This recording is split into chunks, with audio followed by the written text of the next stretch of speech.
E isso, Senhor Pai, mostra mais ainda o valor infinito do tesouro, Senhor Pai.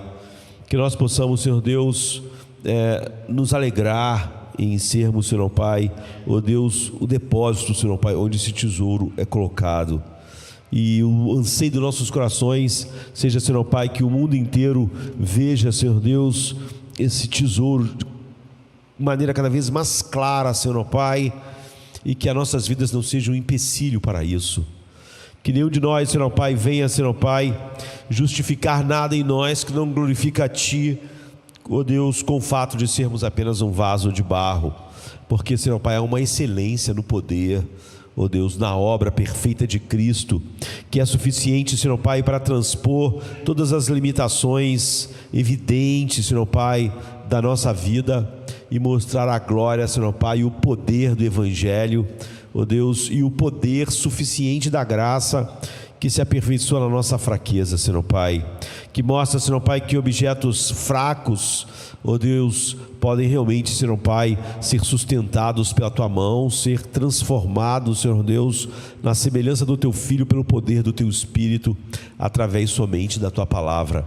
Que haja, Senhor Pai, essa conjunção de coisas em nossas vidas nesta noite e todos os dias, para que realmente possa ser dito que o nosso caminho é como o caminho do justo, Senhor Pai, ó Deus, que brilha mais e mais até ser dia perfeito. Nós sabemos, Senhor Pai, que quando o dia começa a raiar, nada pode parar o fato, Senhor Pai, de que será dia perfeito, será meio-dia em breve, ó Deus. Que nosso caminho seja assim, Senhor Pai, que de maneira inexorável cada vez esteja brilhando mais a Tua glória, ó Deus, e que o dia perfeito em breve se manifeste em nossas vidas, ó Deus. É o que nós te pedimos, em nome de Jesus. Amém, amém. Os irmãos já viram que eu não estou nas condições ideais para falar, né? Mas Deus vai nos ajudar para que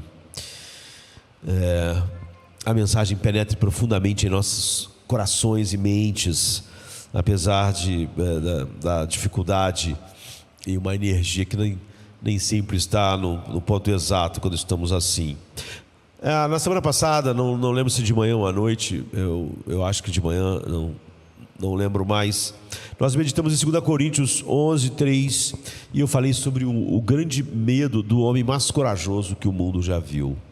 E como esse verso é espantoso, já que um homem que não temia nada, não é? A pessoa mais destemida que você vai conhecer na sua vida, que é o apóstolo Paulo, de repente, num verso diz: eu estou com medo, eu tenho medo. E quando a gente vai olhar para o que ele teme, e infelizmente nós, que muitas vezes tememos tudo que não devíamos temer, não temos esse medo. Ou seja, o medo dele não caracteriza a igreja, não é? E pelo contrário, e talvez por isso aqueles outros medos fiquem evidentes. Ele diz: eu tenho medo, que assim como a serpente enganou a Eva com a sua astúcia, assim também sejam de alguma sorte corrompida os vossos sentidos, as vossas mentes, não é? E vocês se apartem da simplicidade que há em Cristo Jesus, que há no Evangelho. E essa é a pessoa que deixou a maior marca na história do mundo. Nenhum homem deixou uma marca mais forte, é óbvio, nós sempre com a ressalva de que, tirando o próprio Deus, quando se tornou homem, nenhum homem deixou uma marca mais poderosa, mais forte do que Paulo. E quando ele nasceu, o Império Romano, com exceção de um cantinho do Império Romano, era todo mergulhado no mar de paganismo, não é, de depravação moral sem fim. E quando ele morreu, não é, o tecido poderoso do paganismo tinha sido abalado de tal maneira que começou a desmoronar, não é, até que veio a ruínas.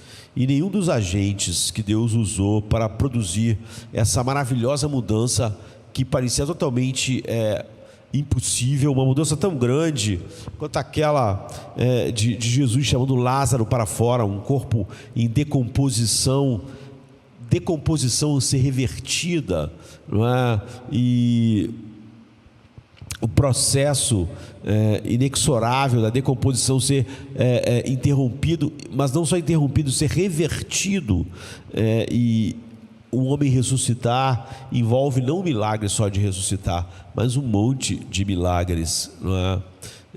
Isso nos mostra o poder de Deus mesmo diante de coisas muito corrompidas, como era esse mundo. E o mundo é caracterizado por medos e ansiedades sem fim, e Paulo, que viveu uma vida tão cheia de pressão, morte e sofrimento, diz que aprendeu a estar contente em todas as situações, aprendeu o segredo da vida sem medos e sem ansiedades, e apesar disso, aqui, não é, ele diz: eu tenho medo. E eu disse que isso é uma das expressões mais surpreendentes que você vai ver na Bíblia, vindo da boca de alguém que talvez seja a pessoa mais destemidas que Deus usou. E nós dividimos isso em 3 partes. E a primeira foi que o texto nos mostra uma doença a que todos estamos sujeitos e que devemos temer. É uma doença espiritual, uma doença generalizada, é uma pandemia no mundo, infelizmente na igreja, que é a corrupção das nossas mentes. O alvo de Satanás sempre é as nossas mentes. É aí que a batalha é travada. Por isso Paulo diz que as armas da nossa milícia são poderosas em Deus para derrubar as fortalezas e trazer cativa todo o pensamento a Jesus. Você vê, porque aí acontece, não é? E ele está dizendo: eu estou com medo que de alguma forma a mente de vocês tenha sido desviada, esteja corrompida, sabe? Como um cadáver que vai ficando cada vez mais putrefato, né, na tumba. Ele está dizendo: eu tenho medo que a mente de vocês continuamente esteja em estado de decomposição. E em segundo lugar, a gente viu que o texto mostra um exemplo que nós devemos lembrar como um farol. Eva foi enganada pela astúcia da serpente, e ela foi enganada no ambiente perfeito, quando o homem ainda não era caído. Foi na mente o ataque, foi um ataque tão astuto que mesmo sobre condições muito vantajosas em relação a nós, a serpente, com a sua astúcia, teve vitória. Em terceiro lugar, o texto nos mostra um ponto sobre o qual nós devemos estar especialmente atentos continuamente, como igreja, individualmente, nós sermos desviados da pura devoção sincera a Cristo, a verdade como está em Cristo.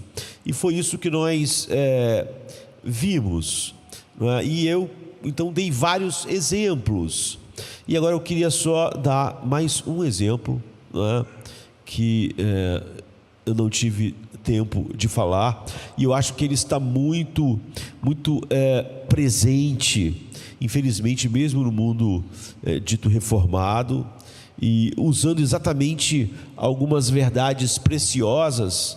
Satanás, ele com a astúcia, e devia causar medo em nós, como ele pode usar o melhor para nos desviar do todo da verdade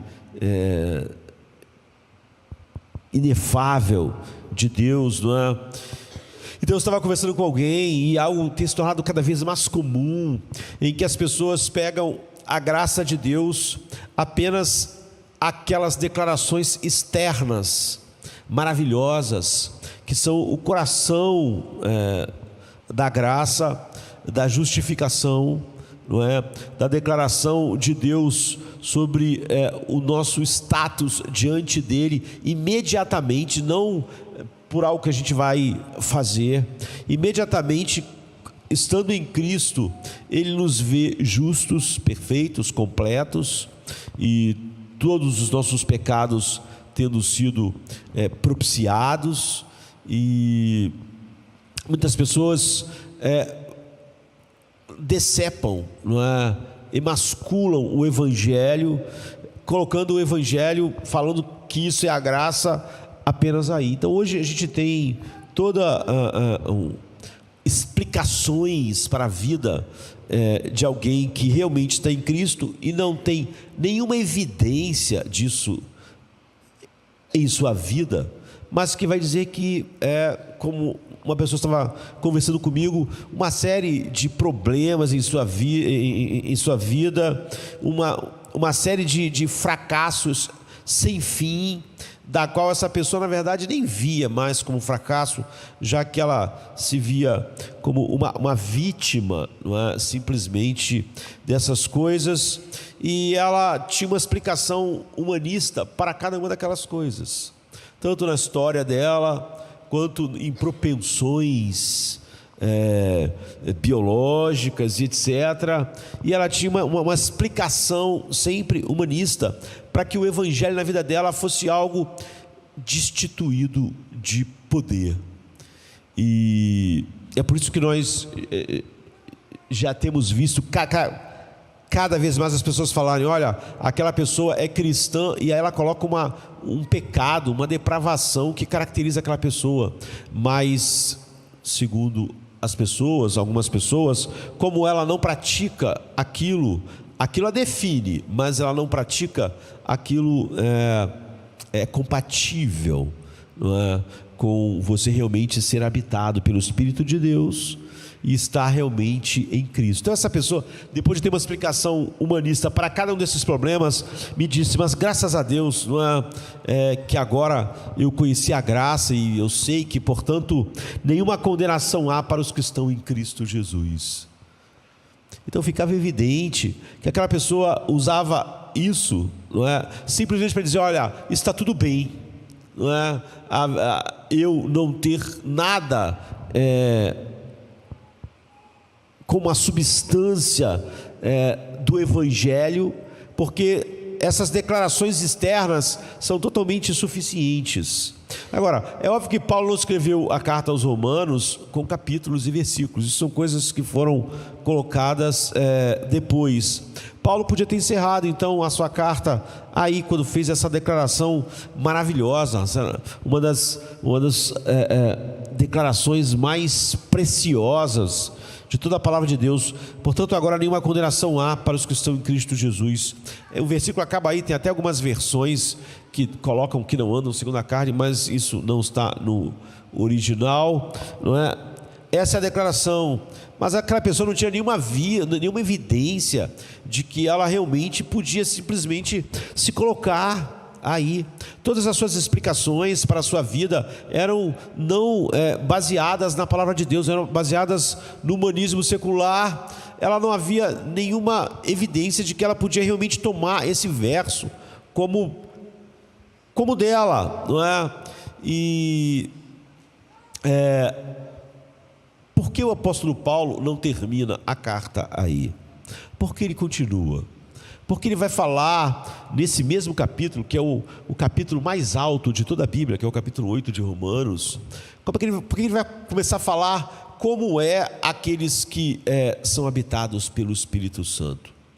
Por que ele não passa direto, pelo menos para o final, onde diz, começa a fazer as declarações, não é, de como a soberania de Deus operou as coisas? Por que ele gasta um tempo fazendo afirmações do que é ser habitado pelo Espírito Santo, do que é ter o Espírito Santo? Exatamente para as pessoas não terem uma explicação rasa como aquela pessoa. Ela não experimentaria nada do poder do Evangelho, mas algumas pessoas convenceram ela de que estava tudo bem, porque ela compreendeu supostamente a graça e nenhuma condenação havia, porque ela estava em Cristo. Ela podia ter uma explicação humanista para todos os problemas internos da vida dela, sem solução, porque o Evangelho não era o poder de Deus para a salvação, Ela podia definir a salvação como essa declaração externa, sem nada que aconteça realmente no interior, e ela podia tentar acalmar a sua mente. Isso é algo assustador. Isso é algo que está dentre o que Paulo disse: eu tenho medo. Não é? Eu tenho medo que, assim como a serpente enganou Eva, não é? ela engane vocês com a sua astúcia, levando a mente de vocês cativa a outra coisa. Não é? Então, na Bíblia, a vida cristã ela é descrita de muitas formas. A gente às vezes esquece que, quando estamos falando sobre coisas eternas, Deus usa coisas do tempo como metáforas para que a gente compreenda as coisas, não é?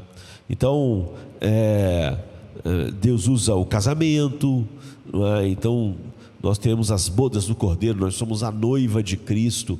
Isso são só utilizações de coisas que existem aqui, muitas instituídas por Deus, quer nos relacionamentos, quer na natureza que Ele criou, para entendermos algo que é muito maior do que essas coisas. Então a Bíblia ela não pode e não usa apenas uma coisa para usar como uma metáfora daquilo que é a nossa realidade, mas um conjunto de coisas. Então na Bíblia a vida cristã é descrita muitas das vezes como a vida familiar. Você podia querer ficar só com essa descrição. Então a vida familiar é apenas o quê? Olha, estamos juntos, apoiamos uns aos outros, pertencemos à mesma família. E às vezes a vida cristã é descrita como a vida de um agricultor. Não é? Você põe a semente e você espera que Deus faça o que só Ele pode fazer, mas às vezes a metáfora se inverte e você passa a ser a planta e não o agricultor, não é? Você passa a estar enxertado na videira e você passa a receber a seiva, e você então é como uma árvore plantada junto a ribeiros. De repente você não é mais o agricultor, você é a planta, né, que o agricultor cuida. Às vezes a imagem é de um atleta, não é? Para descrever a vida cristã. E Paulo vai usar essa metáfora para nos ensinar coisas profundas a respeito de como nós lidamos com a vida. Às vezes ela é descrita, a vida cristã, como a vida de um investidor. O homem, ele é um negociante de pérolas, não é? Até que ele acha a pérola da sua vida. E o reino de Deus é essa coisa maior, muito maior do que tudo aquilo que o homem buscava, de tal maneira que ele é capaz de vender tudo que tinha para ficar só com aquilo, porque só aquilo sozinho é suficiente. E o reino de Deus só entrou na sua vida quando Ele sozinho é suficiente, quando você não precisa dele mais alguma coisa para ser pleno. Se tudo for tirado, mas você tiver aquilo é suficiente. Então às vezes é assim, e às vezes você é descrito como um aprendiz, como um discípulo.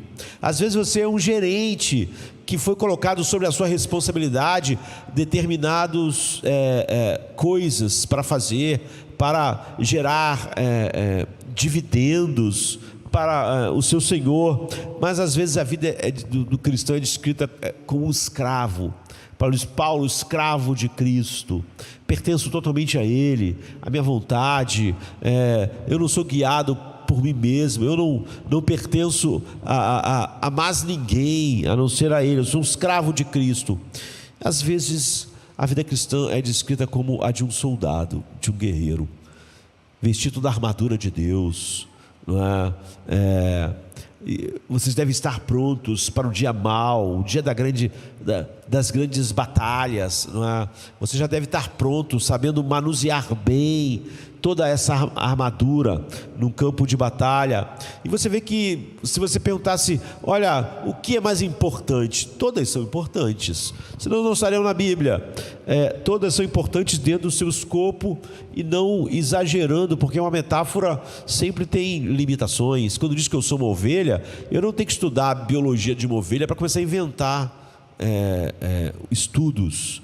A ovelha ela digere de tal forma, a ovelha faz isso, e cada detalhe da ovelha eu encontrar uma coisa que tem a ver com... Está falando de ovelha de uma maneira geral, não é? Nesse sentido, Jesus diz: você tem que ser manso como as pombas. Está vendo? Essa característica. Você não é uma pomba, mas você tem que ser manso como uma pomba. Mas você deve ser prudente como uma serpente. Ou seja, nisso a serpente é um melhor exemplo, é uma melhor metáfora sobre a prudência do que a pomba, não é? Então você vê, não é para você ser tudo o que uma serpente é. É algo que está sendo claramente salientado, e assim é em cada uma dessas coisas. Todas elas são importantes, todas elas contribuem com algo para um modo de vida, ou para uma visão do que Deus está fazendo, e como você lida, se você foi realmente chamado por Deus, com o pecado e vive uma vida de adoração, santidade e honra a Deus. Mas quando se trata na Bíblia de lidar com o pecado, a Bíblia nunca vai chamar você para abrir os livros do humanismo secular, para não só explicar a sua alma e o seu pecado, e simplesmente gritar no final que nenhuma condenação há para os que estão em Cristo Jesus. Ou você abraça o Evangelho ou não é? Você não pode pegar pedaços e colar junto com outras coisas, justificando uma não transformação interior dos nossos afetos, daquilo que realmente traz alegria, deleite, paz, e que muda as nossas corrupções profundas com as quais nós nascemos, e vai transformando continuamente, misturando essas coisas. Quando fala em lidar diretamente com o pecado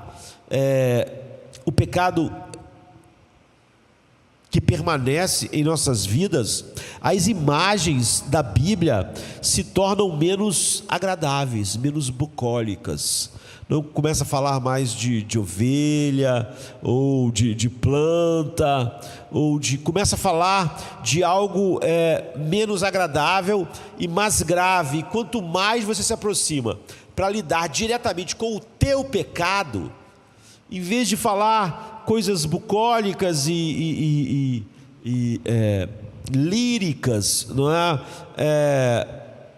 Lidar com o pecado, lidar com o diabo, as imagens mais mortais são trazidas para nós, porque são as imagens do nosso mundo que mais se assemelham a essa relação.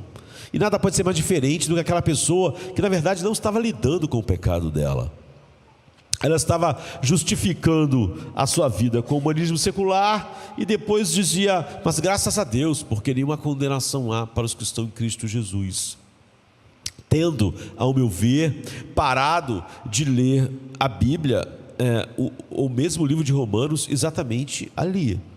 E hoje, com esses incentivos de que alguém pode estar em Cristo e não ter paz, estar em Cristo e não ter alegria, estar em Cristo e não ser como vimos hoje pela manhã, que Jacó tinha toda espécie de distorções, mas que o final de Jacó é totalmente diferente do início. Porque esse é o poder do Evangelho.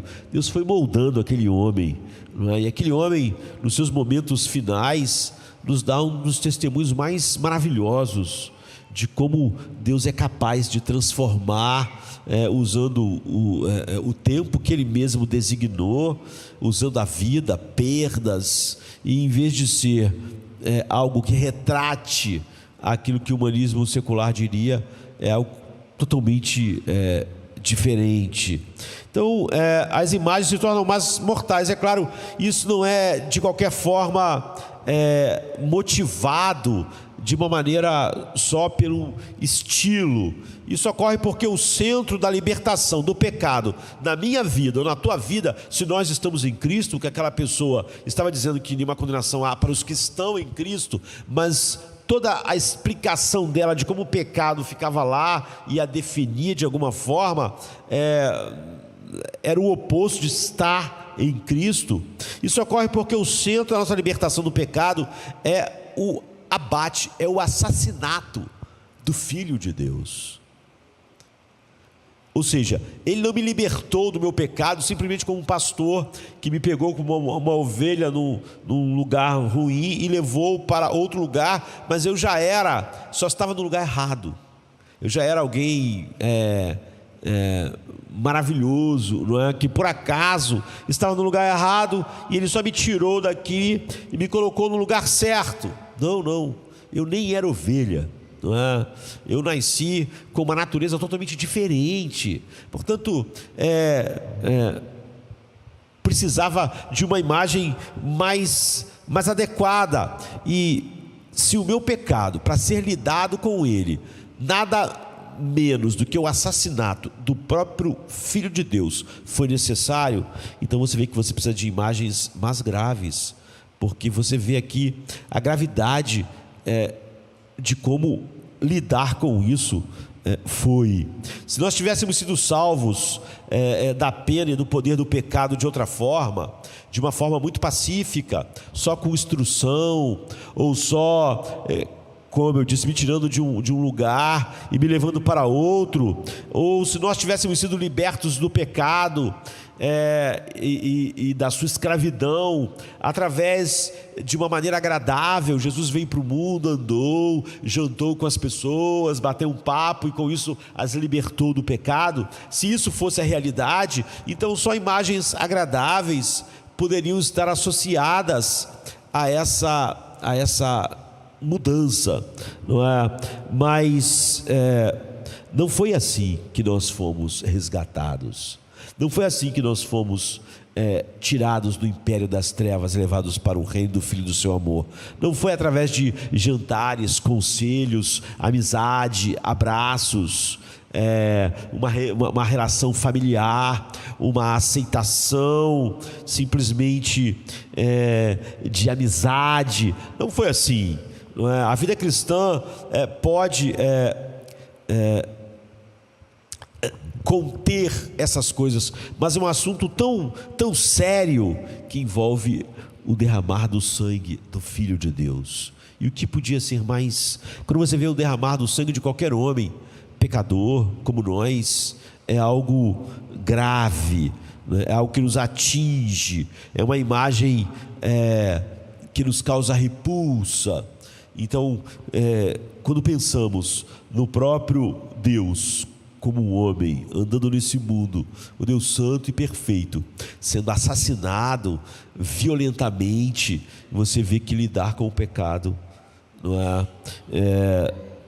Você precisa realmente de imagens que apontem para essa realidade do pecado.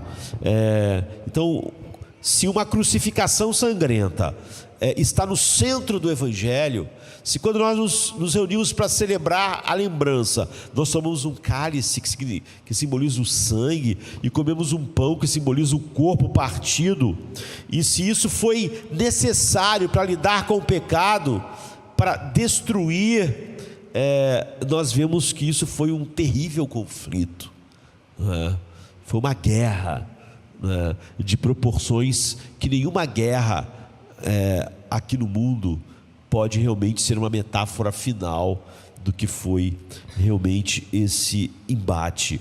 E é por isso que as pessoas, às vezes, algumas pessoas conversam com você, como eu estava conversando com essa pessoa, e ela parece ter um interesse teológico, mas não há nenhum interesse teológico.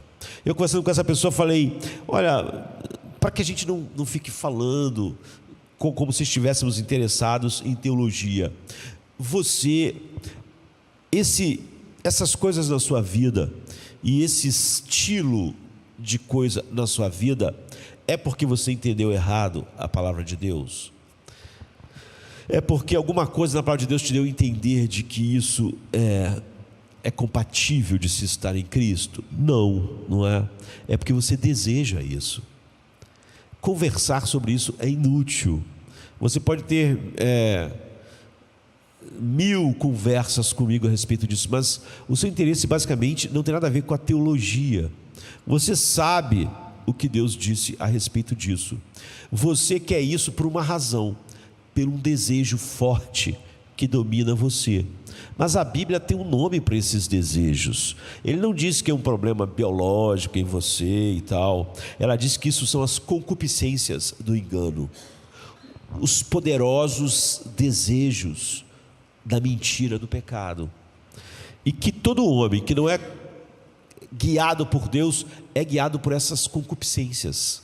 Agora, se é isso que faz você querer isso, então você já sabe o que a Bíblia diz a respeito. Por que você quer conversar sobre isso e de novo, e de novo, e de novo, e precisa sempre conversar sobre isso?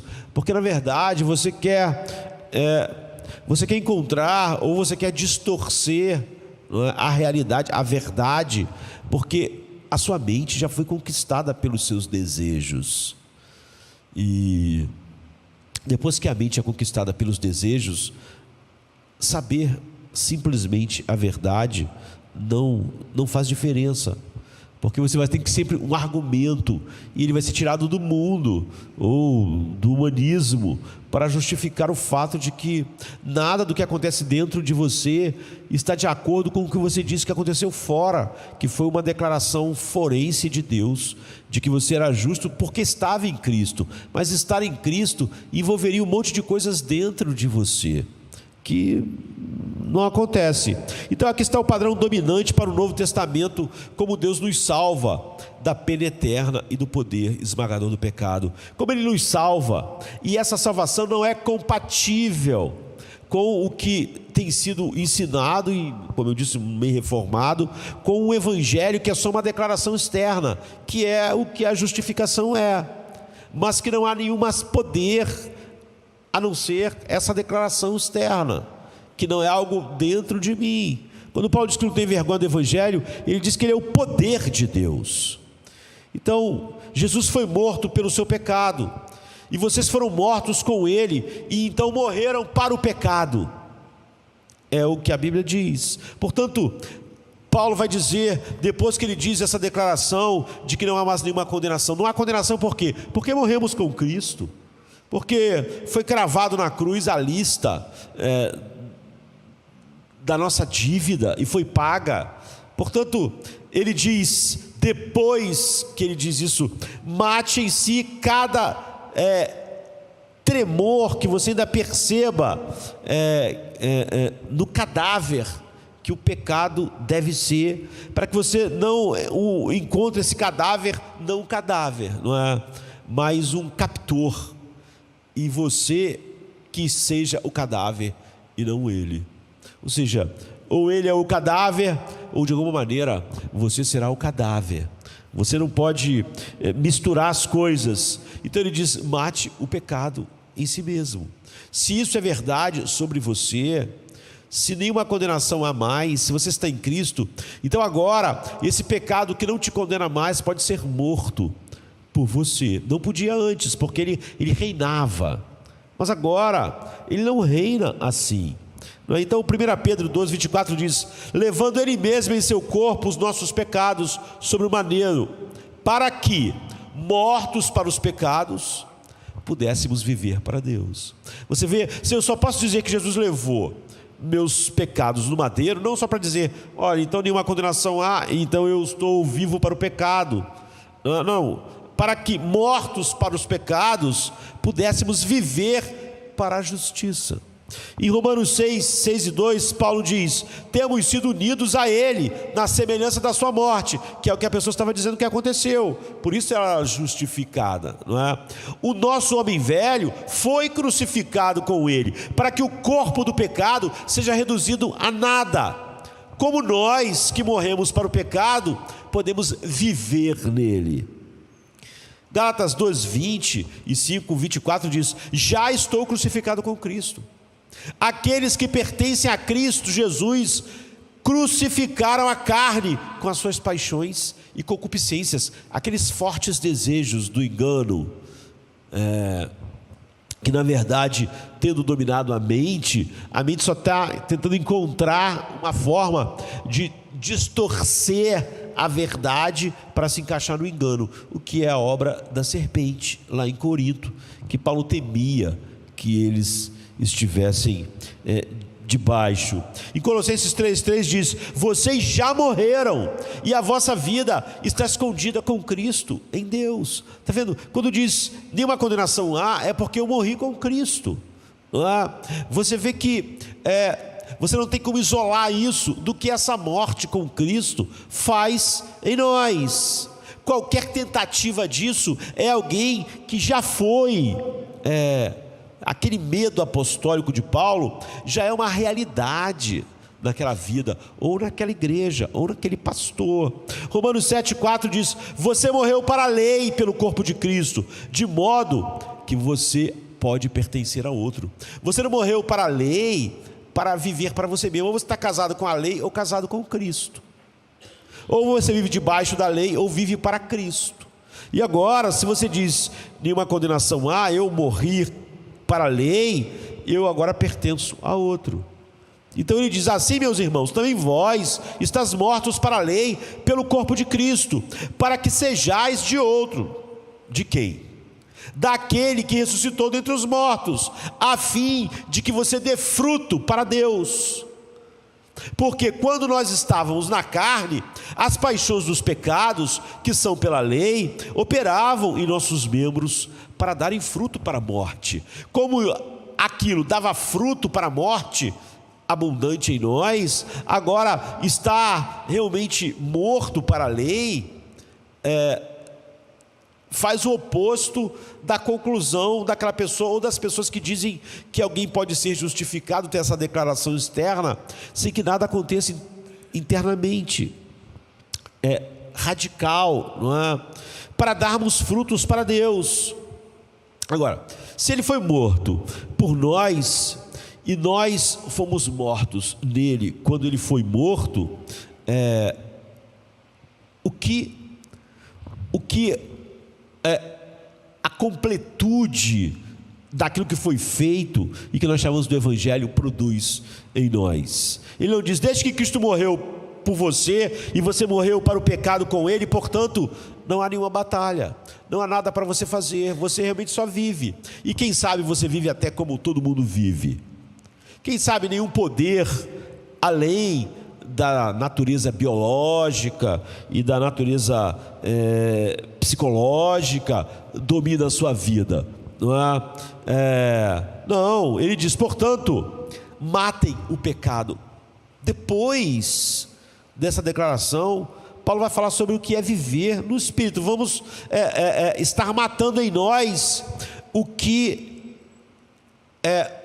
nos matou, não é? O que nos matou anteriormente e aquilo que foi tratado definitivamente na cruz. Então Romanos 8,13, você vê, aquilo, nenhuma condenação há, está em Romanos 1, mas em Romanos 8,1, né? Mas em Romanos 8,13 ele diz: porque se viverdes segundo a carne, morrereis, mas se pelo Espírito mortificardes as obras do corpo, vivereis.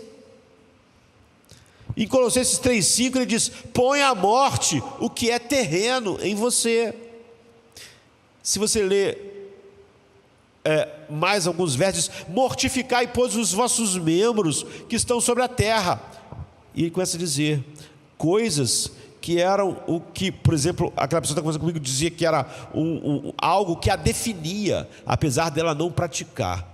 Que ele começa a dizer assim: mortificai, pois, os vossos membros que estão sobre a terra, a fornicação, a impureza, a afeição desordenada, a vil concupiscência, o amor ao dinheiro, que é idolatria, pelas quais coisas vem a ira de Deus sobre os filhos da desobediência, nos quais também em outro tempo vocês andavam nessas coisas e viviam nelas e eram dominados por elas. Colossenses 4, 5 e 6. 1 Coríntios 9, 27 ele diz: eu coloquei meu corpo sobre controle, para que depois de pregar a outros, eu mesmo não venha a ser desqualificado. Ou seja, eu já preguei a respeito desse texto. Ele não está falando sobre não ser salvo, não é? Ele está falando sobre algo maior da razão pela qual nós fomos salvos, que é o que ele estava ensinando, mas não é o que podemos explorar agora. Então, 1 Coríntios 15, 31, ele diz: eu morro todos os dias. Então, ele morreu por nossos pecados, Cristo. Nós morremos com ele. Então agora mate em si mesmo o pecado. Como nós sabemos, nós só podemos matar o pecado que não nos condena mais. Ou seja, se eu fui justificado e um pecado não condena mais, ele não tem mais poder sobre mim. São os únicos seres humanos que podem mortificar o pecado. Você só pode mortificar o pecado que não te condena mais, ou o pecado que foi pregado naquela lista, na cruz de Cristo, né? O pecado perdoado. Então, a Bíblia não nos dá uma imagem pacífica disso. Não é uma imagem bonita, lírica, simplesmente de poesia, porque o pecado não é uma realidade bonita. O pecado é uma realidade horrível. Pense em tudo de horrível que você conhece nesse mundo. Por que isso existe? Para que nós, que temos uma visão distorcida, uma visão, para que o ser humano, quando diz que o salário do pecado é a morte, por que Deus fez a morte ser como ela é? Por que alguém morre e logo depois cheira mal? Por que se você abrir um túmulo é horrível? É a morte. É a morte. É o operar da morte. Mas você vê, Deus criou isso que é perceptível aos nossos sentidos naturais, a nossa visão que fica enojada, ao nosso paladar, ao nosso olfato, não é? Nós sentimos odor, repugnância, uma visão horrível da morte, porque na verdade aquilo é só uma metáfora do que o pecado faz no homem, na alma do homem.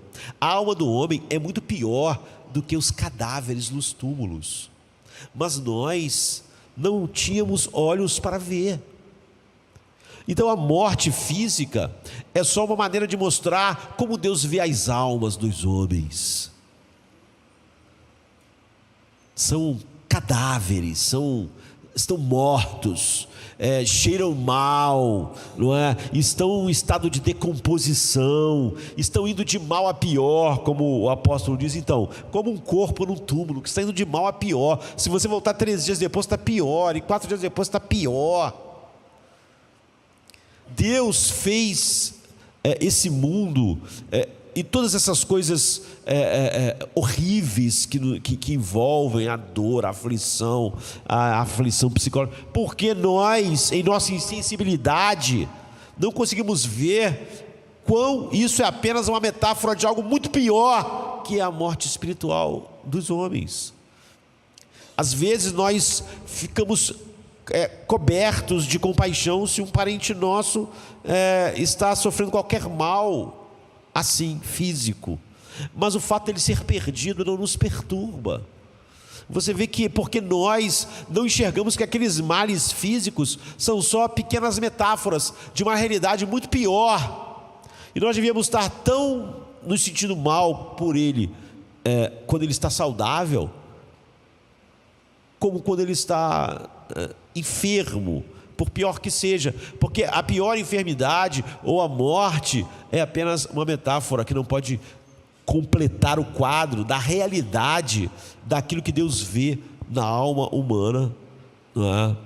Morta em delitos e pecados. Então, o pecado não é uma realidade bonita. Deus criou todo o mundo perceptível à nossa volta para pregar para nós que o pecado é uma realidade terrível, mas que a nossa cegueira ou morte espiritual nos impede, exatamente como um morto não é capaz de sentir mais cheiro e ter visões que o causem repulsa. Nós não temos a visão daquilo que o pecado é, por causa da morte espiritual. Então, todo o sofrimento humano, especialmente o sofrimento do Filho de Deus, para ver como a questão não é centrada no homem, é destinada por Deus para retratar para as almas insensíveis como a nossa o que o pecado é. Cada doença terrível, cada acidente terrível, cada casamento destruído, cada homens e mulheres se destruindo. Então, é só para nós termos uma visão da alma. Aquilo não são problemas externos, não é problema que podem ser consertados se o ambiente ou se determinadas coisas externas fossem diferentes. Não.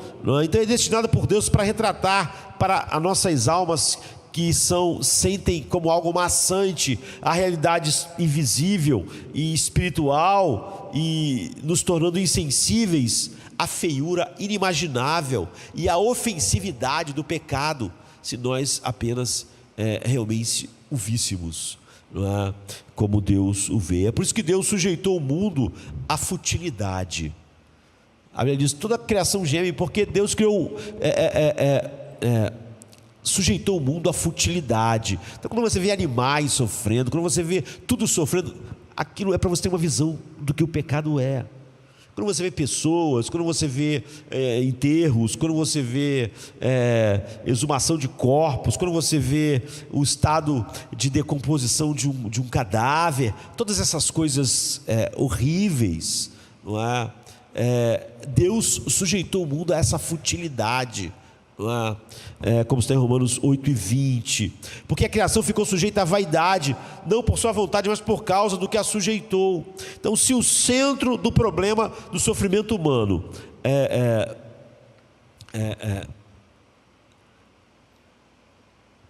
foi necessário Deus decretar todas essas coisas e sujeitar todo mundo à futilidade, para que nós víssemos a realidade. Tudo que você vê, cada coisa que você vê no mundo, que faz você às vezes pensar em outras coisas que não isso, devia você entender a ofensividade do pecado, a feiura, né? O horror. Ele é tão feio e tão ofensivo que o único remédio para ele é a morte.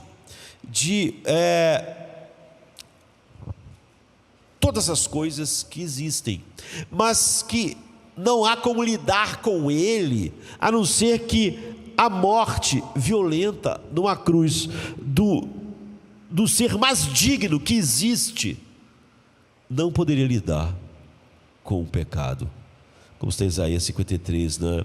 Então o pecado é tão feio, tão ofensivo, que todas as mortes de bilhões e bilhões de homens não lidam com o pecado.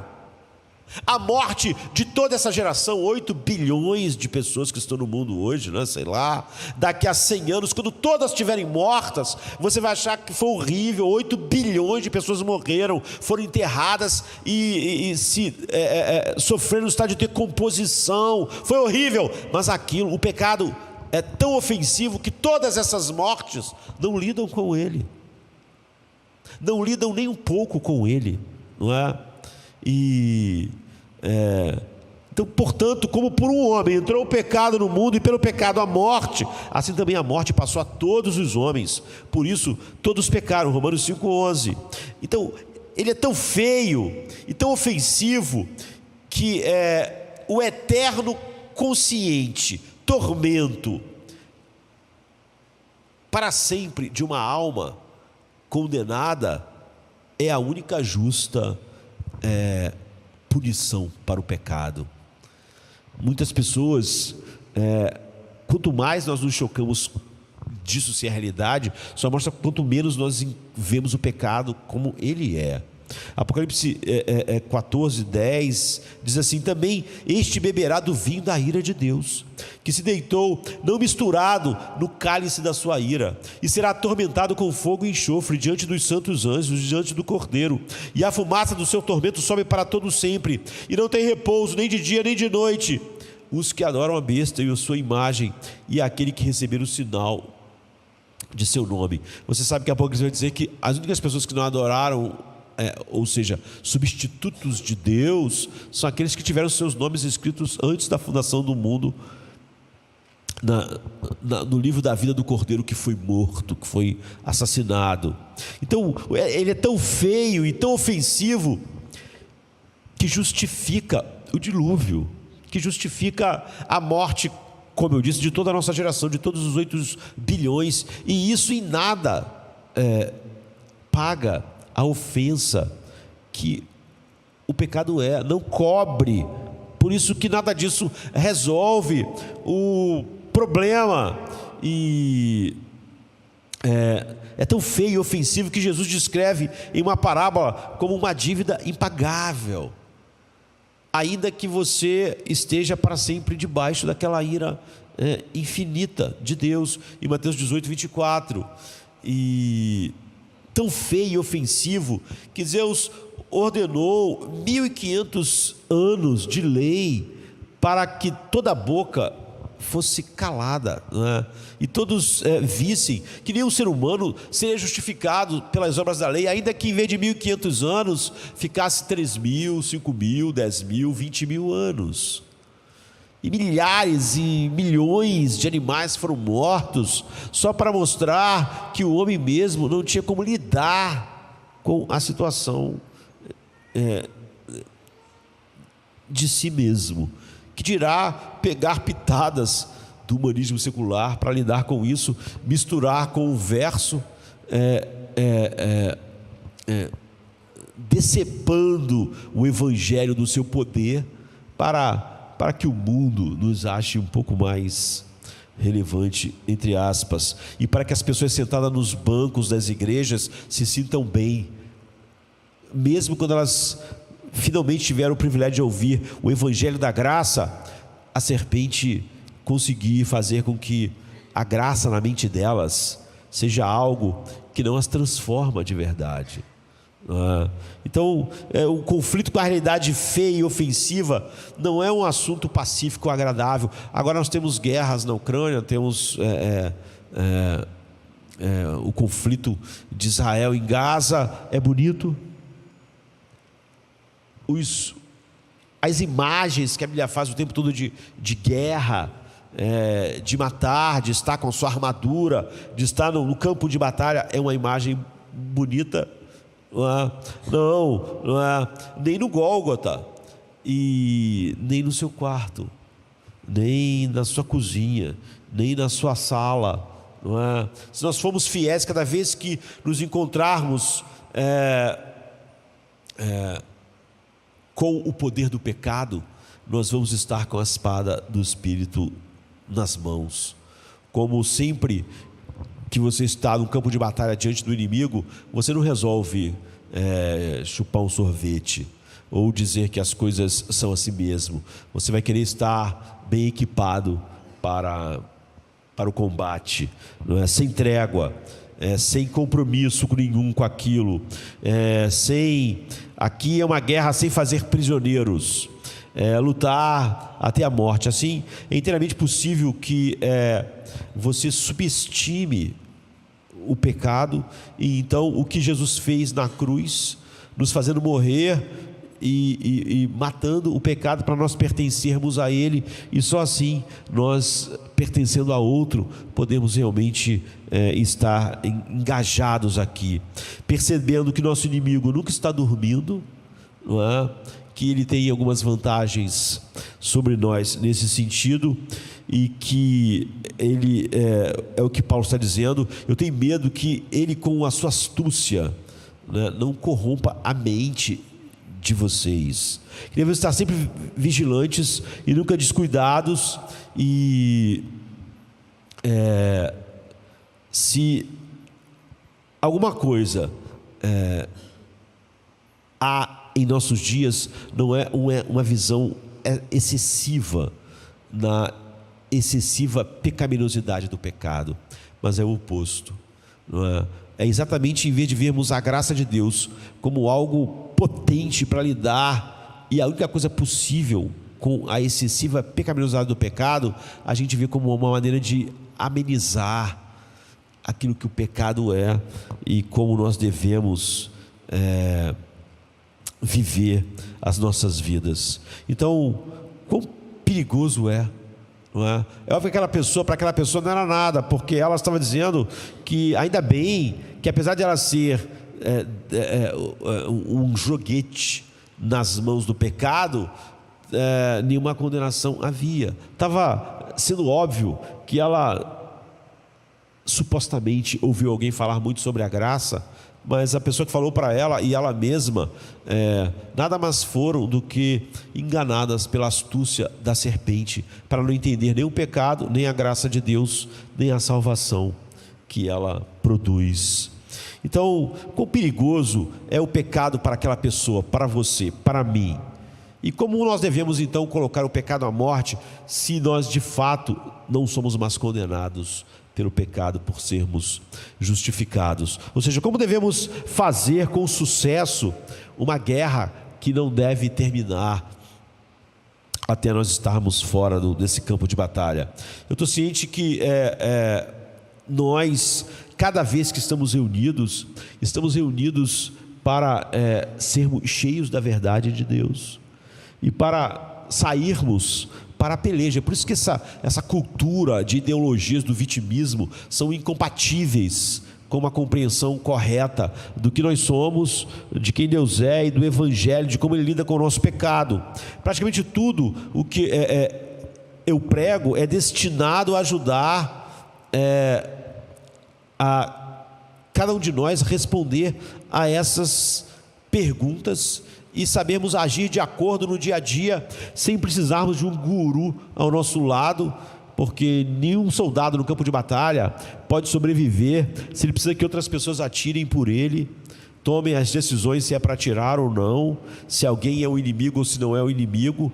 Ele, como soldado, tem que ter discernimento, capacidades, habilidades, ou ele no campo de batalha está perdido. Então, como posso ajudar as pessoas a derrotar o pecado em suas vidas? Certamente não é fazendo o que alguém fez com aquela pessoa, que o pecado não é derrotado na vida dela, mas simplesmente ensinou a ela de que todas as coisas estão bem, porque nenhuma condenação há, tornando todo o Evangelho numa única coisa, e assim fazendo do Evangelho que ela acredita uma mentira. E isso é sutil, porque isso é operado na mente. É óbvio que aquela pessoa está usando isso para justificar. É óbvio que Satanás foi eficaz em fazer aquela pessoa se afastar da simplicidade que há na verdade do Evangelho centrada em Cristo. Então, como posso ajudar as pessoas a, com sucesso, a fazer guerra contra o seu pecado? Não a pegar o humanismo secular para justificá-lo, ou não eu fazer guerra pelo pecado dela, porque isso é impossível, não é? Ela mesma, não é? O povo de Deus precisa saber o quão perigoso é o pecado, em vez de minimizá-lo, não é? A fim de enfrentar esse inimigo da maneira que deve enfrentar.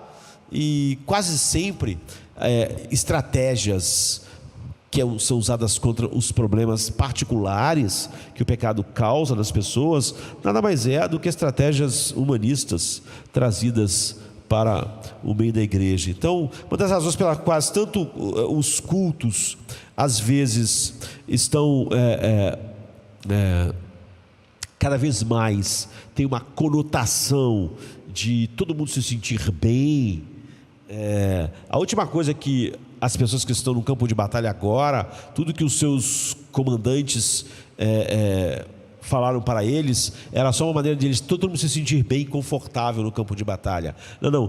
O que eles querem é que eles se sintam preparados, tenham uma visão da luta que está diante deles, e que o conforto e se sentir bem, confortável, dormir 8 horas por dia, ter uma cama confortável no campo de batalha, são coisas totalmente sem importância quando nós estamos naquele nível de luta em que envolve a nossa vida, não é? E há uma coisa sinistra nesse mundo, não é? E nós estamos vivendo num mundo em que precisamos de tudo aquilo que o Evangelho operando em nós para isso. Esse serviço é para os crentes firmes em Deus cada vez mais. Cada culto devia fazer o cristão mais consciente, mais firme para enfrentar o que ele precisa enfrentar, e não se sair de um culto simplesmente se sentindo bem porque foi muito legal, nos confraternizamos com as pessoas e foi muito bom, e pegamos uma energia positiva para a semana. E quando há muito tempo eu estudei Romanos 8,13, se você viver segundo a carne, morrereis, mas se pelo Espírito fizer de morrer as obras do corpo, vivereis. Pense, ele está dizendo isso depois que diz que nenhuma condenação há. Então, se nenhuma condenação há, o que ele está fazendo a partir daquele momento? Significa que se você vive segundo a carne, você vai perecer na eterna ira de Deus. Significa que você não pode viver na carne e ser a pessoa que ele descreveu. O que Paulo está fazendo, depois de dizer que nenhuma condenação há para os que estão em Cristo Jesus, é descrever como essas pessoas são, não é? Como o fato de elas terem sido salvas somente pela graça, como esse evangelho é poderoso para fazer algo que deixa marcas evidentes de que elas são aquelas pessoas. Se pelo Espírito fizerdes morrer as obras do corpo, você vai finalmente você tem a vida eterna. E Paulo não pausa para dizer agora, eu não estou falando com aqueles que eu estive falando até agora, não é? Eu não estou falando aqui com aqueles que já passaram por Romanos 8,1, porque eles já não há mais nenhuma condenação. Não, ele está falando exatamente com as mesmas pessoas. Ele não está dizendo, eu só estou falando com os não eleitos, que tem que fazer morrer as obras do corpo, que pode acontecer de estar ouvindo, que pode ter não eleitos ouvindo, porque você realmente, não sendo eleito, são os únicos que para quem esse tipo de palavra é necessário, porque o resto está seguro, mesmo que eles vivem de fracasso em fracasso, porque eles, nenhuma condenação há para eles. Eu não estou falando com eles. Essa não é a maneira como Paulo fala com as igrejas, não é? Ele quer mostrar como as pessoas de Romanos 8,1 vivem. Ele quer que não haja nenhuma dúvida do que aconteceu com as pessoas de Romanos 8,1. Aquelas pessoas para quais não há nenhuma condenação. Então, como elas vivem? Como elas vivem o dia a dia? Qual é a relação delas com o pecado, com o mundo? Como é? É isso que ele está fazendo. Nenhuma condenação há para os que estão em Cristo. E esse não é o caminho que devemos falar com a igreja, não é? Diferente do apóstolo Paulo, não é? Ele poderia dizer nos versículo 15: vocês não recebestes o espírito de escravidão para recair no temor, mas recebestes o espírito de adoção de filhos. Ele está falando com cristãos, verdadeiros filhos de Deus. Mas ele poderia dizer para a igreja romana no versículo 10: e se Cristo está em vós, o corpo na verdade está morto por causa do pecado, mas o espírito vive por causa da justiça. Romanos 8,10. E em seguida no versículo 13 ele diz: se você viver de acordo com a carne, você vai morrer, você vai perecer. Como ele poderia falar assim com os mesmos santos em Roma, com os mesmos homens de Romanos 8,1? Milhares de pastores hoje não falam assim, e estamos agora falando de quem realmente está falando sobre a graça, porque eles falam sobre a graça, eles acham que todas essas coisas aqui, elas estão fora, não é? Que é uma das razões porque as pessoas não sentem nada enorme, eterno, sacudindo a vida, impressionante em cada culto que elas assistem, do que o evangelho é, do que é o poder de Deus, do que é a salvação, de como produz afeições, de como transforma o homem de glória em glória. Não sentem, não é? Paulo podia falar assim, porque o seu entendimento era de que a forma como as pessoas receberam e respondem à palavra de Deus confirmam o tipo de pessoas que elas vão ser, confirmam que elas verdadeiramente nasceram de Deus, confirmam que verdadeiramente elas foram justificadas, mas também foram regeneradas, nasceram de novo, o Espírito Santo habita nelas, não é?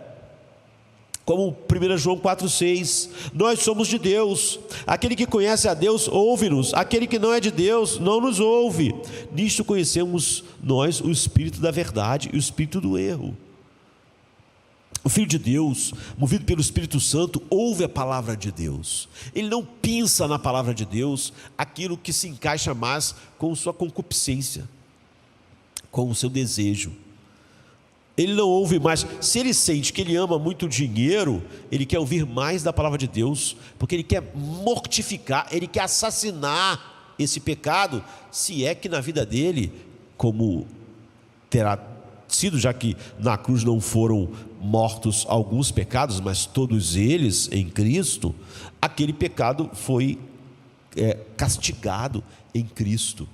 O que eu faço com o pecado castigado em Cristo, que não tem mais poder de domínio sobre mim, mas que eu vejo em mim, como o amor ao dinheiro? Eu o mato, não é? Se você viver segundo a carne, morrereis, mas se pelo Espírito fizerdes morrer as obras do corpo, vivereis. Ou seja, você vê que ele está descrevendo como o eleito é, e não porque ele foi eleito, ou porque ele foi salvo, mas o que a eleição e a salvação produzem no homem, e como esse homem passa a agir sobre essa nova vida que ele recebeu, e esse poder que o Evangelho é. Esse aviso é um aviso misericordioso de Deus para mim, para me conduzir na vida em direção ao que Ele está me levando.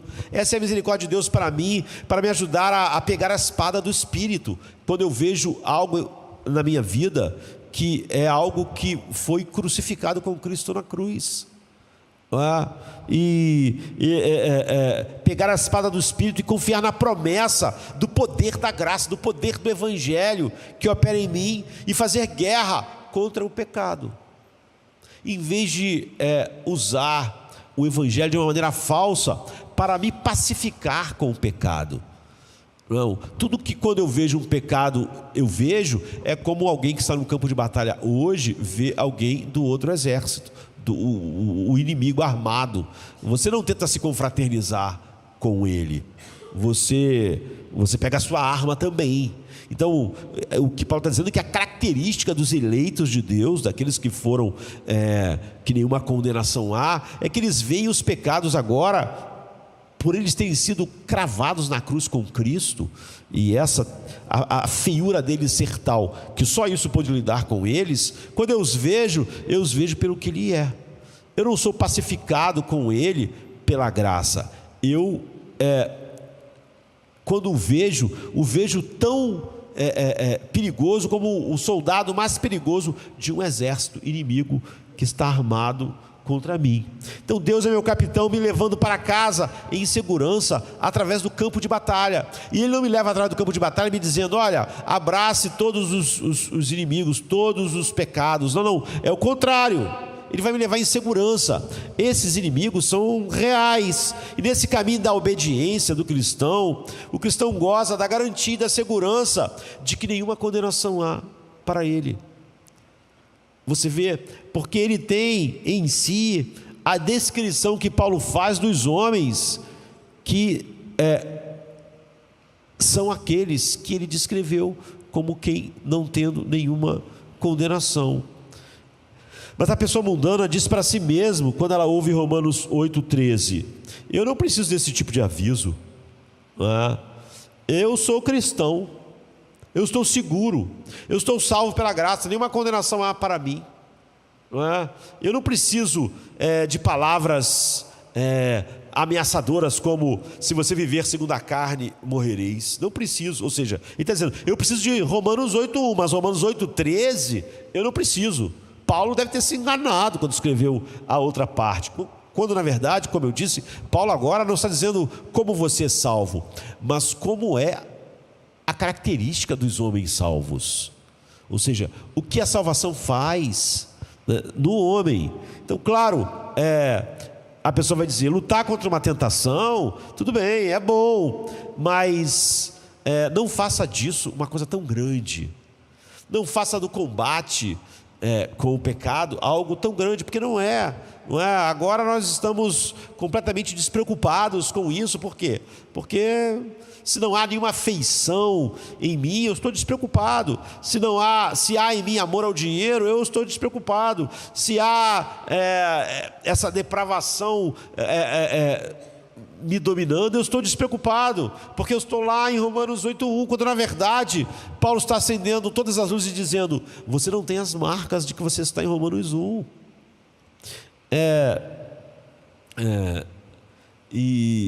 Então, quando há tantos anos atrás eu li Romanos 8:13, eu percebi, né, que havia uma ideia de que há sermões de salvação e sermões de edificação da igreja. Mas, na verdade, a gente vê ao cada vez mais se aprofundar na palavra de Deus, que todo sermão de edificação é um sermão de salvação.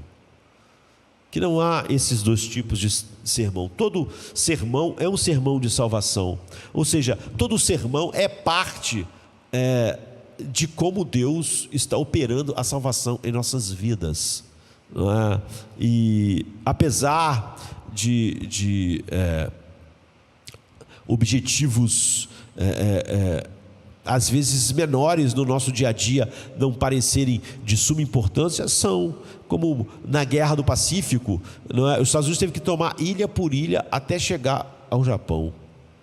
Você podia pensar que por que vai perder tantos soldados para conquistar uma ilha? Então, porque essa ilha precisa ser conquistada para a gente colocar aqui uma pista de avião, depósito, e aí depois a gente vai poder enfrentar aquela outra ilha lá que está cheia de inimigos também.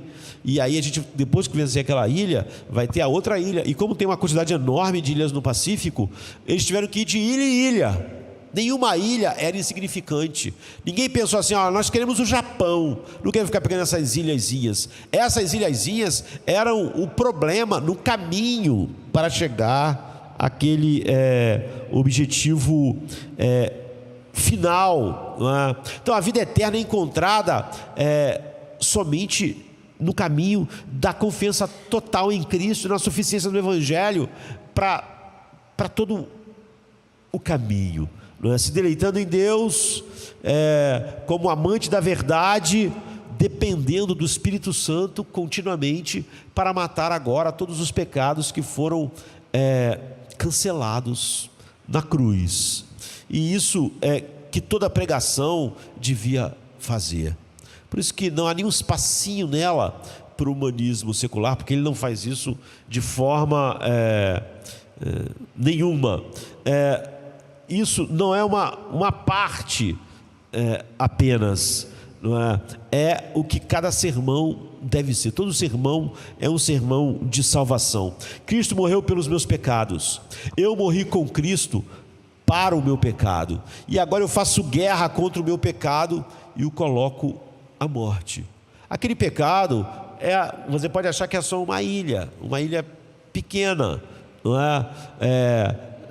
Perto de toda a guerra, mas cada ilha é importante até chegar à costa, né, do Japão, como a campanha do Pacífico. Então os santos estão sendo mantidos pelo Espírito Santo através da palavra todos os domingos.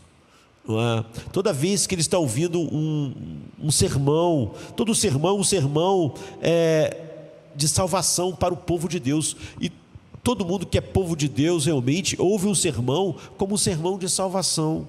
Ele nunca pensa assim: olha, tudo já foi feito, agora eu só escuto os sermões, quem sabe eu use ou não, talvez eu não use nada, né? Porque o importante é que agora nenhuma condenação há. Essa é a marca de alguém que não é eleito de Deus, portanto aquele verso lá não é sobre ele. Então, nós somos mantidos pelo poder de Deus. Então, o que significa que cada sermão é grave, é sério, como a instrução que um capitão dá a alguém momentos antes de entrar no campo de batalha. Sempre assim, não é? É eternamente sério. E por que o pecado é tão perigoso, é tão poderoso, tão enganoso e tão difundido que se não for morto, ele te mata. Não há outra posição para você e o pecado. Você deve mortificar o pecado, porque o pecado, ele não tem nenhuma outra intenção a não ser mortal. Então, outra maneira de dizer isso é que matar nosso próprio pecado é uma forma negativa de descrever a santidade. Santidade é cada vez se parecer mais com Cristo. Se parecer cada vez mais com Cristo é cada vez lidar mais com o pecado. Não o pecado que nos condena, se nós realmente somos regenerados e justificados, mas o pecado do qual nós fomos salvos para sermos cada vez mais a imagem de Cristo. Então, em Hebreus 12:14 diz: esforce-se, seguir a paz com todos e a santificação, sem a qual ninguém verá o Senhor. Ele não está dizendo que se santifique para você merecer ser salvo. O que ele está descrevendo é como os salvos vivem. E como só os salvos, só os eleitos verão a Deus, essa é a descrição dos eleitos. Não adianta eu dizer que eu sou eleito para me excluir do verso, porque o verso são de homens, dos homens, ou do Espírito Santo, que é o Espírito da graça. Ele só está dizendo qual é a característica, está descrevendo. Em outras palavras, não é um pecado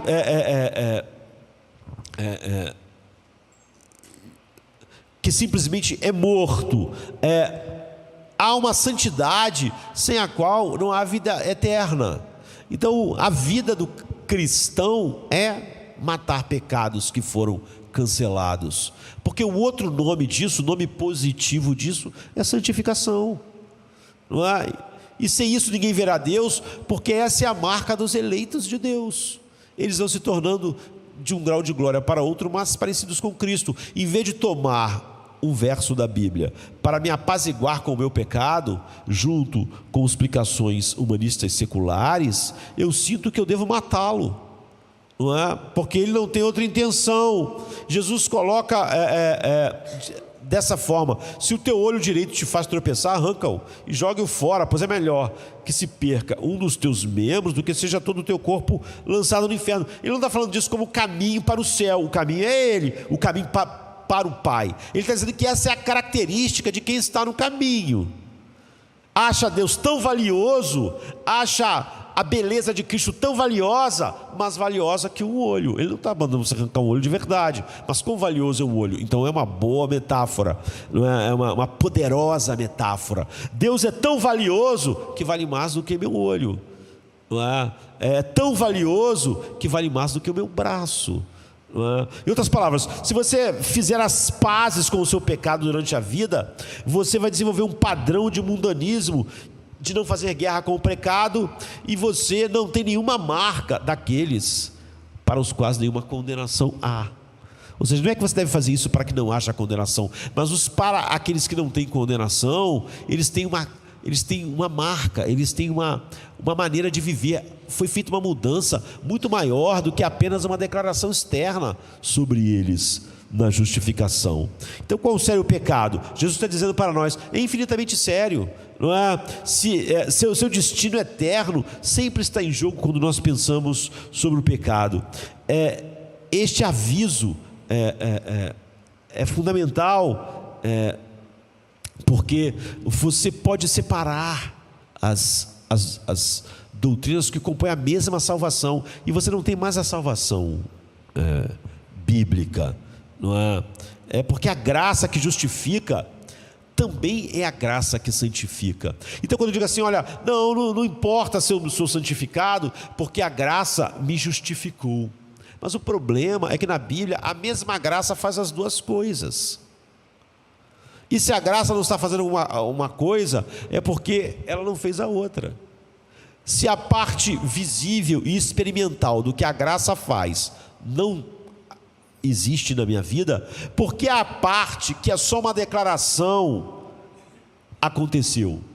Não aconteceu, não é? Então, é porque o Cristo que nos perdoa, não, eu sou salvo em Cristo, porque eu tenho perdão em Cristo. Isso é maravilhoso, isso é o Evangelho.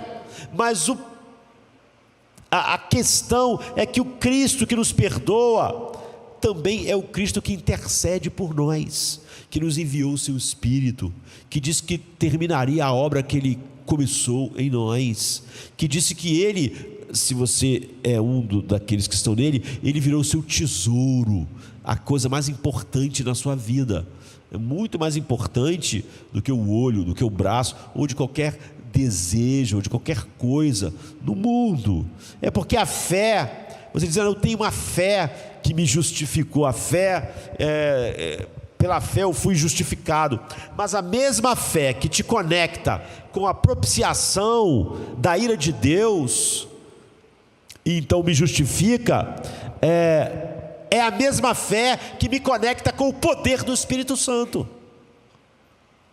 Não é outra fé. Não existe dois tipos de fé. A fé que é um dom de Deus que me faz crer, é a fé que me conecta com o poder infinito de Deus, que me transforma. Não inventamos como Deus nos salva, não é? Deus revela como Ele faz isso. Essa é a maneira que Deus salva. Deus justifica por graça, e Ele também, pelo poder da graça, vai me santificar. Jesus, o Filho de Deus, é a nossa perfeição. Nele nós somos justos, mas Ele também é o nosso purificador. Ele é aquele que transforma as nossas vidas. É o mesmo. O dom da fé nos une ao perdão de Cristo, mas o dom da fé nos une também ao poder do Espírito Santo. Você não pode dizer que tem o dom da fé que te conectou ao perdão em Cristo, e por isso você é justificado, mas não tem a fé que é o poder, que te conecta ao poder do Espírito, que gera o quê? O poder que vai gerar paz, alegria, gozo, o fruto do Espírito, que é outro nome que nós daríamos à santificação. Essa é a maneira como Ele salva. Não há dois tipos de fé, dois tipos, é a mesma coisa. Se nós tentarmos puxar as peças separadas e dizer, olha, pastor, eu quero a justificação dada, e a perfeição imputada, e o perdão concedido. Eu não quero o poder que a fé traria para a santificação, para me deleitar em Cristo. Você não quer a salvação bíblica, porque não existe esses dois tipos de fé. O que imputa o meu pecado a Cristo e a justiça dele a mim, e uma outra fé que me liga ao Espírito Santo e ao poder, não é? Se você quer ser salvo, você só pode ser salvo pela graça de Deus, e ela é a mesma coisa que outorga a justificação e que opera a santificação. Você é bem-vindo à graça pela perfeição imputada no ato, mas também pela purificação comunicada pela presença de Cristo em você, na pessoa do Espírito Santo. E você tem fé, que é o canal do perdão do pecado, mas que é o canal do poder da santidade. É o mesmo canal, a mesma fé. E essa é a maneira que você recebe, e que você recebe todas essas coisas. Essa é a maneira que você tem a salvação. Essa é a maneira de que o homem é salvo. Essa é a maneira que não há nenhuma condenação há, porque todas essas coisas vieram a Ele pela graça, não é? Judas diz graça sem poder tem um nome. Ele diz graça sem poder. A graça que alguém diz, não, essa graça não tem poder para me dar alegria, não tem poder para me dar paz, e nem tem poder para me fazer vencer os pecados. Não tem, mas ela tem poder para me justificar. Ele diz que uma graça sem poder tem outro nome, e o nome é licenciosidade. A Bíblia diz assim em Judas 4: porque se introduziram, como a serpente, alguns que já antes estavam escritos para este mesmo juízo, homens ímpios que converteram em dissolução a graça de Deus. Você vê, tiraram o poder da graça para lidar com o pecado na vida, e lidaram com o pecado apenas na imputação da justiça.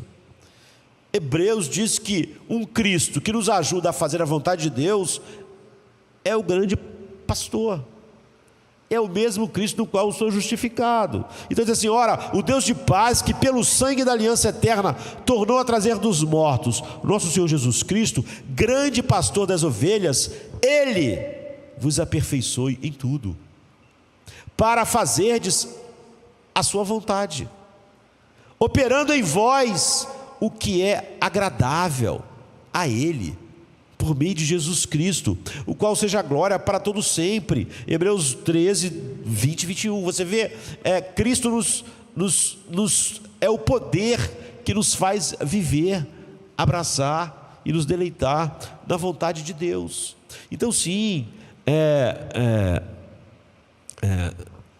Paulo começa a descrever como são as pessoas que foram finalmente justificadas e são perfeitamente justas diante de Deus pela graça, e mostra o que essa graça traz, o que é muito mais do que apenas essa declaração. E isso não tem nenhuma relação em a graça ser substituída pelo mérito. Você vê, porque o homem, ele foi salvo, declarado justo, mas esse poder que está nele, aquela declaração era só um caminho, não era o fim, não era o propósito. O propósito é nos fazer a imagem do seu Filho. O propósito é restaurar em nós o que foi perdido no pecado. Essa graça poderosa atua assim, não é porque Cristo foi substituído pelo que eu posso fazer, mas que o Cristo que fez tudo e pagou tudo, agora vive em mim. E a vida que eu vivo na carne, não vivo mais por outra coisa, a não ser pela fé no Filho de Deus, que morreu e se entregou por mim. Você vê, é por isso que essa transformação é inexorável, não é? Então, como devemos colocar o pecado para a morte? Desde então, o pecado é mortalmente perigoso, desde sempre, e quando nós temos a vida eterna, o que nós passamos a fazer é matar os pecados cancelados. E desde que a vida é um dom gratuito da graça, com base em Cristo e por meio da fé, como a gente faz isso da maneira que o Evangelho produz? Como é que nós podemos ajudar uns aos outros e a nós mesmos com a palavra de Deus a colocar sempre o pecado à morte? A resposta a essa pergunta nasce de outra, né? Qual é a natureza do pecado? O nosso tempo está acabando. Se você apontar para matar o pecado, você não tem como matar o pecado sem matar a raiz do pecado, não é? Você precisa saber o que é a raiz do pecado na sua vida, e a raiz do pecado de maneira geral, e isso é que nós devemos mais estar atentos. Você não deve matar o fruto do pecado apenas, ou a flor do pecado. O que nós estamos interessados é na raiz do pecado, porque matar o fruto é uma questão de tempo, até com a raiz forte o fruto nascer de novo.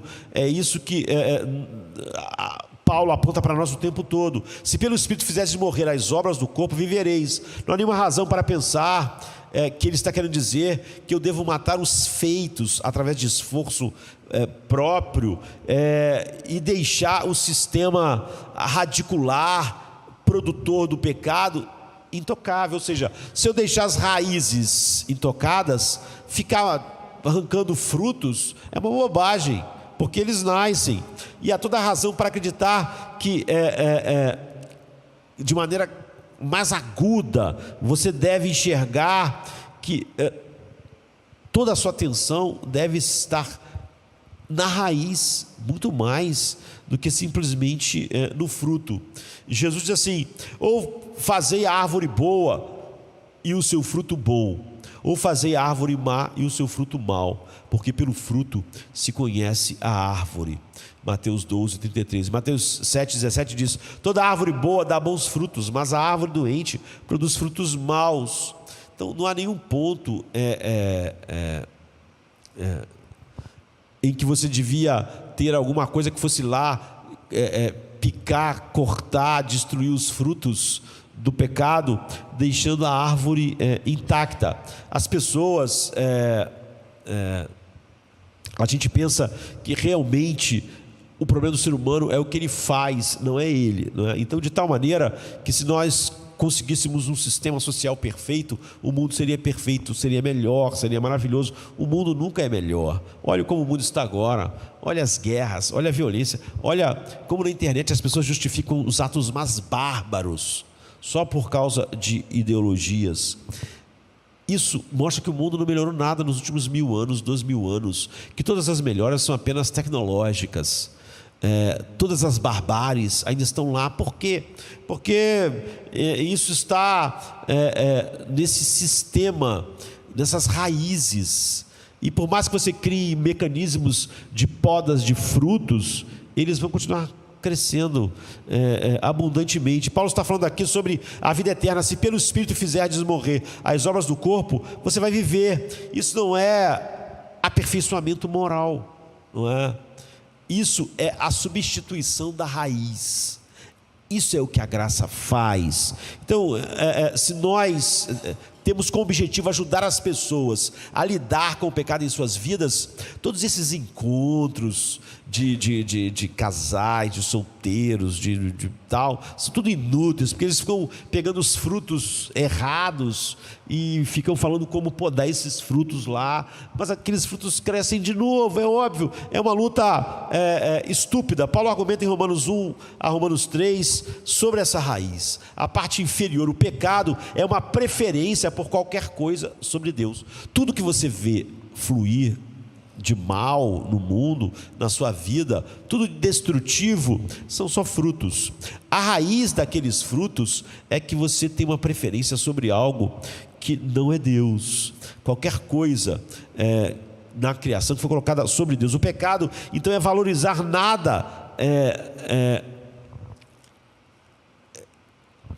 ou valorizar qualquer coisa ou qualquer pessoa acima de Deus. E assim os ramos ou os frutos que nós chamamos de pecados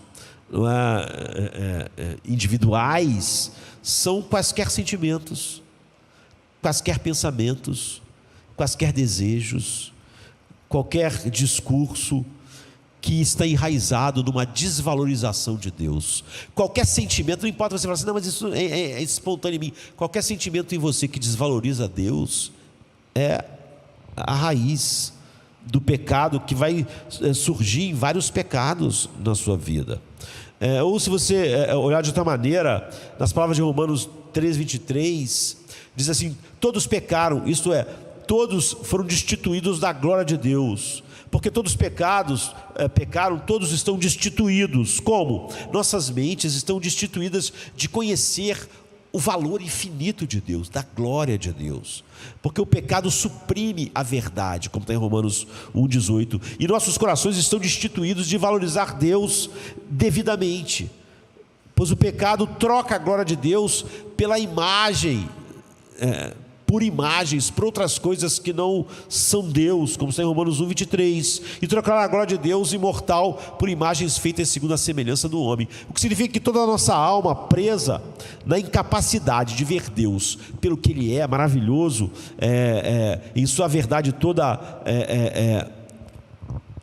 resplandecente da sua glória, e de saborear isso, e de se deleitar nisso como a coisa mais satisfatória, nós perdemos isso. Então, a nossa vocação, o nosso chamado para pregar, o nosso chamado para meditar, o nosso chamado no culto, é um chamado humanamente impossível. O meu chamado para pregar é humanamente impossível, porque o coração do homem é cego para as belezas que eu prego. E nós, os homens, não são vítimas dessa cegueira, são amantes. Este é o julgamento: a luz veio ao mundo e os homens amaram as trevas. Eles amam essa cegueira que desvaloriza Deus. Então, quando Jesus viu o homem rico preferindo suas riquezas no lugar de Deus, ele disse que era humanamente impossível ele fazer o contrário. Quando ele vê um homem amar mais qualquer coisa que ele julga mais satisfatória do que Deus, ele diz que é humanamente impossível o homem que prefere aquilo no qual o coração está inclinado como mais satisfatório do que Deus, abandonar aquilo. Esse esforço moral de não fazer, como às vezes eu estava dizendo que em encontros de casais, de solteiros, as pessoas ensinam a coisa em si, em vez de tratar da raiz, tratam das coisas, como você deve se esforçar para cortar aquela fruta, aquele fruto, é tudo inútil, porque todos eles voltam a crescer. Em seguida ele acrescenta: o que é impossível ao homem é possível a Deus. Ou seja, exatamente a troca desses valores, ou seja, o lidar com a raiz. Nosso chamado é abrir os olhos dos cegos. O que eu tenho que fazer em cada culto é abrir os olhos dos cegos e retratar as glórias de Deus totalmente satisfatórios que os homens não podem ver, não é? E o fim de cada sermão é um fim impossível, é um propósito impossível, se não houvesse algo além das nossas palavras. Então, claro que se nós somos fiéis às Escrituras, nós sempre estaremos pregando essa verdade, confiantes de que Deus ressuscita os mortos. Agora, se nós sabemos que só Deus pode abrir os olhos dos homens, então por que às vezes há alguns avisos, até aqui na carta de Paulo, expandindo a graça diante dos nossos olhos, alguns avisos que parecem ameaças, não é? Olha, se viver segundo a carne, morrereis. Como se esse aviso geraria um temor em alguém, um medo, e por isso ele poderia vencer, quando na verdade nós sabemos que não, já que a única maneira dele vencer é ele ver Deus como algo muito mais valioso. E isso quando domina você não precisa de nenhum aviso negativo para não fazer algo que é contrário ao que você mais ama, não é? Mas esses avisos e ameaças por si só não podem fazer ninguém sentir prazer em Deus, né? Deleite em Deus. Então, só quando Deus é satisfatório, você realmente lida com o pecado, que é exatamente dizer que ele não é o oposto. Mas a questão é que a Bíblia tem muitas advertências que são feitas para nós. Agora, por quê? Porque mesmo que elas não possam abrir os meus olhos ou os teus olhos, só o prazer maior em Deus, que o Espírito Santo abre nossos olhos para verem sua beleza, pode lidar com o pecado. Elas podem nos informar de uma coisa: nós somos cegos. Aquela pessoa que conversou comigo, que apesar de tudo que ela estava fazendo, graças a Deus, de uma condenação ela estava cega. E apesar de eu não poder fazer ela enxergar, eu podia dizer para ela: você está cega, você é uma pessoa cega. Poder dizer a alguém que ela está cega não faz ela enxergar, mas imagine se ninguém dissesse para um cego que ele é cego. Imagine se o cego que você conhece, um cego físico, ninguém nunca tivesse dito a ele. Ele acharia simplesmente que todo mundo é igual a ele, porque um cego não sabe que é cego, até que você o avise. Isso não quer dizer que você tem capacidade de dar a ele visão. Você não tem. Eu tive que dizer para aquela pessoa: você está cega. O que você disse é a graça, não é a graça. Isso vai gerar nela um amor a Deus, que vai fazer ela abandonar aqueles pecados aos quais ela está tentando adaptar a verdade de Deus. Lógico que não. Mas seria terrível se houvesse cegos em nosso meio que simplesmente não soubesse que existe cor, existe luz, existe sol, azul, vermelho, porque nunca ninguém disse a ele, desde que ele nasceu, que ele é cego. Ninguém contou para ele que existe uma coisa chamada visão. Todo mundo deixou ele pensar que o estado dele, que é ser cego, é o que todo mundo é, que é o estado normal, que não existe algo diferente de ser cego. Então, eu pude dizer àquela pessoa: você é cega. Isso não dá ela visão, mas dá ela uma informação crucial, não é? Teria sido útil se alguém tivesse, eu disse isso aqui em outro sermão, dito a Jacó: olha, Jacó, naquela noite estava escuro, não é? Jacó, essa que você está indo para a tenda agora, ter uma lua de mel, essa não é Raquel, essa é Leia. Isso vai gerar um monte de problemas, tua família vai viver em conflitos, não é Raquel que está com você. Agora, esse aviso, um amigo de Jacó, se tivesse visto, poderia ter avisado a ele, seria bom, mas esse aviso não faria ele amar Raquel. Ele amava Raquel, não é? Mas aquele aviso seria útil, porque a mente dele estava envolta numa escuridão, a gente podia dizer assim, naquele dia, que ele não estava percebendo que estava indo para a lua de mel com a mulher errada. Não é? Então sim, os pastores, eles fazem avisos bíblicos, equilibrados, adequados ao povo de Deus. A Bíblia contém essas ameaças. Paulo não acha, não seria o oposto do que ele ensina, que essa ameaça fará alguém amar a Deus, e assim lidar por esse amor que lida com o pecado na raiz do que é o pecado, com o pecado. Mas ele está podendo dizer para nós: não se engane, e essa é a descrição dos eleitos. Não se coloque como um eleito se essas verdades não estiverem na sua vida. Ou eu dizendo para alguém: não se engane, você é cego.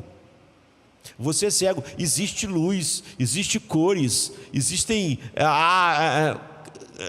belezas que você não está vendo. Você nasceu cego. Eu podia deixar você a vida inteira não saber que você é cego, porque como eu não posso te dar olhos para ver, então eu nem falaria nada, deixaria você cego. Mas você é cego. Então a maior parte da nossa pregação, nosso ensino, nosso aconselhamento será a representação de Deus em Cristo, em cada texto, como a coisa mais desejável. Agora, a pessoa pode não ver isso, mas pelo menos eu vou estar informando ela continuamente: você é cega. Você é cega para a beleza de Deus. E a Bíblia diz que o Deus desse mundo é que cegou os homens. É assim que, de uma maneira ou de outra, não é? Essas duas coisas estão lá, estão alimentando aqueles que estão vendo e estão deixando claro para outros: vocês são cegos, vocês não estão vendo. Então, como nós ajudamos semana após semana, a tempo e a fora de tempo, pela palavra, pelo exemplo, nós devemos mostrar a loucura de valorizar qualquer coisa acima de Deus, que é a raiz do pecado. E não simplesmente o problema do pecado na vida do jovem, na vida do casal, na vida do solteiro, não é no final o fruto que ele está surgindo, está na raiz de que ele valoriza algo mais do que Deus, que é a raiz de todo pecado. Se ele lidar com alguns frutos, mas a raiz continua sendo aquela, o pecado vai se manifestar de N maneiras diferentes e não vai estar sendo mortificado. Se a raiz do pecado é preferir qualquer coisa sobre Deus, então mostrar às pessoas as belezas de Deus e de Cristo é o único caminho para a santidade. E mostrar com isso para alguns que eles estão cegos para essa realidade. Então nós matamos a atratividade convincente. Os substitutos de Deus têm atratividades convincentes. É por isso que Paulo está dizendo aos coríntios que Satanás é astuto, não é? E o Espírito Santo e a ser saturado da Bíblia é que faz o retrato da atratividade de Deus uma realidade no Cristo exaltado, no Evangelho. Então, isso funciona, não é? No combate a todos os pecados. Você pode pegar qualquer um que é quase cultuado hoje, mesmo por quem às vezes está na igreja, fala disso como se fosse algo assim, que estivesse além de todo o poder da graça de Deus, né? Que é a imoralidade sexual. como isso é lidado por Paulo aqui, por exemplo. Ele diz assim, em 1 Tessalonicenses 4, 3 e 5, do jeito que ele os ajuda a colocar esse pecado para a morte. A vontade de Deus é que vocês sejam santificados. Abstenham-se da imoralidade sexual. Cada um saiba controlar o próprio corpo de maneira santa e honrosa, não com a paixão do desejo desenfreado, como os pagãos que não conhecem Deus.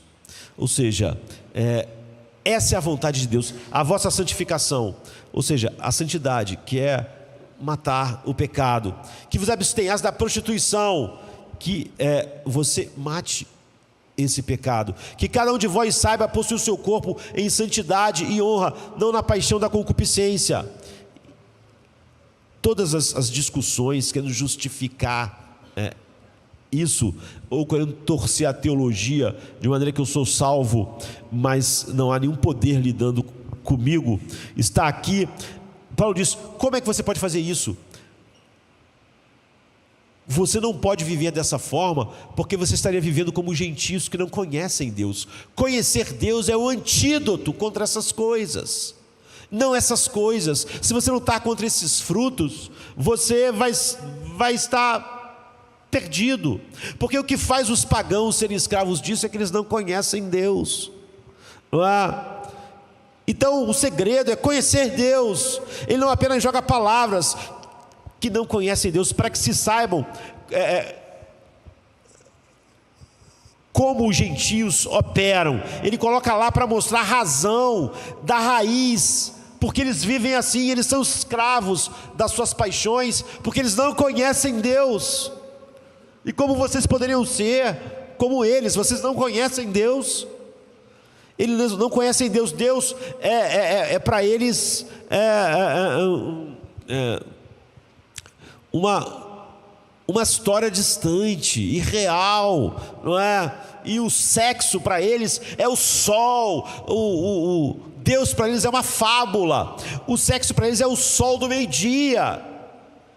E todas as paixões deles estão em torno desse sol real que eles estão vendo, cheio de luz.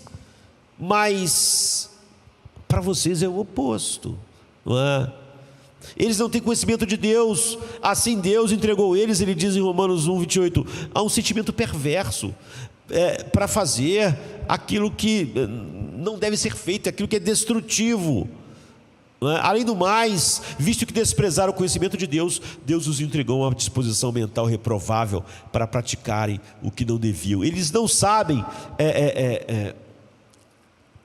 e eles não querem conhecer, e portanto não é a beleza de Deus que gera uma atratividade na vida deles, e é por isso que eles são assim. Vocês são assim, Paulo está dizendo. Vocês não conhecem a Deus, vocês são iguais aos pagãos. A única coisa diferente de vocês é uma declaração externa. Não há nenhum conhecimento, não há nenhuma, sabe, olha ao seu redor, quantos cristãos você vê interessados em conhecer mais Deus. O que os jovens precisam é conhecer mais Deus, o que os casais precisam conhecer mais Deus, o que quem tem problemas com depravações sexuais é conhecer mais Deus. Essa é a única solução. Não é conversar sobre aquele assunto ad nauseam, o que faz as pessoas parecerem saborear aquele assunto, mas verdadeiramente, de forma mais clara, mais doce. Conhecer Deus é assim. Quanto mais você conhecer Deus, quanto mais Deus é real para você, o sexo não vai ser o sol da sua vida. Esse é o segredo, não é? É possível ler sobre, alguém pode dizer assim, mas o cara ali conhece muito sobre Deus, mas continua com os mesmos problemas. Ele não conhece, ele leu muito sobre Deus, e você pode ler sobre Deus durante 40 anos, mas não ter um conhecimento satisfatório em Deus. Nosso chamado é para abrir os olhos dos cegos, não só para dizer para o cego que existe sol e belezas, e ele continuar cego. Para ver e saborear Deus acima de todas as coisas. Aqui a maneira que Jesus comissionou Paulo é para isso. Enviou ele para fazer isso, para abrir-lhes os olhos e convertê-los das trevas para a luz e do poder de Satanás para Deus, a fim de que recebam o perdão dos pecados e herança entre os que são santificados pela fé em mim.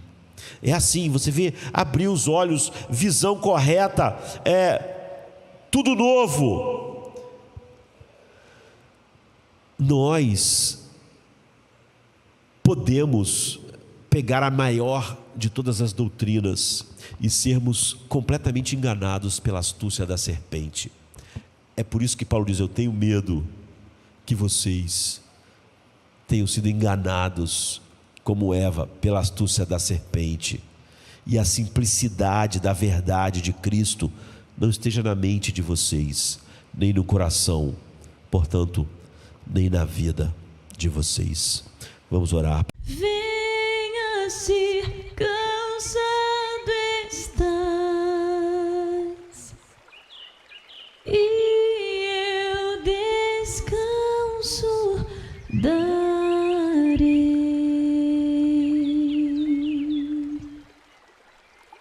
Tu descansarás.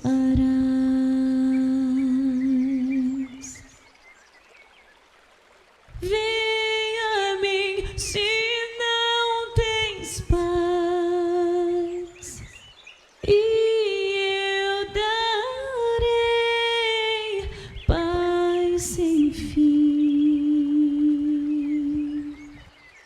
Terás paz sem fim. O meu jugo é leve, o meu fardo graça dá. Tome tua cruz, te darei a paz.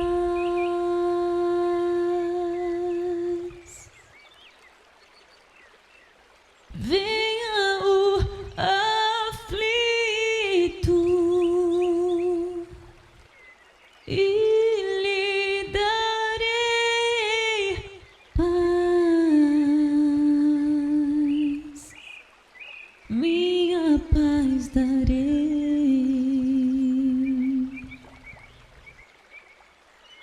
Venha a mim na dor sem fim, e eu darei paz, darei minha paz. Acalmar tuas águas e falar ao coração: tome meu fardo,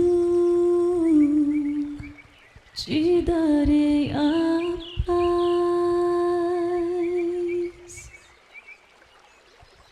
Venha a mim, venha a mim, venha a mim. A minha graça te chama,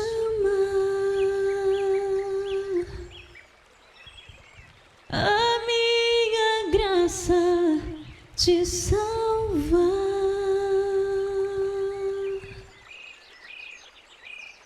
Venha a mim se triste estás, minha alegria terás,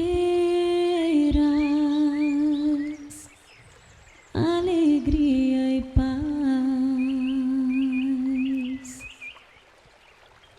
Venha a mim na tua escuridão, eu sou a luz do mundo, sou a tua luz. Voarás como águia, tua força eu serei. Tome a cruz, te darei a paz.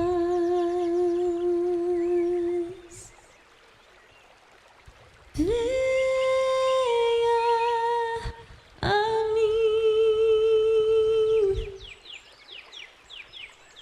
Vem.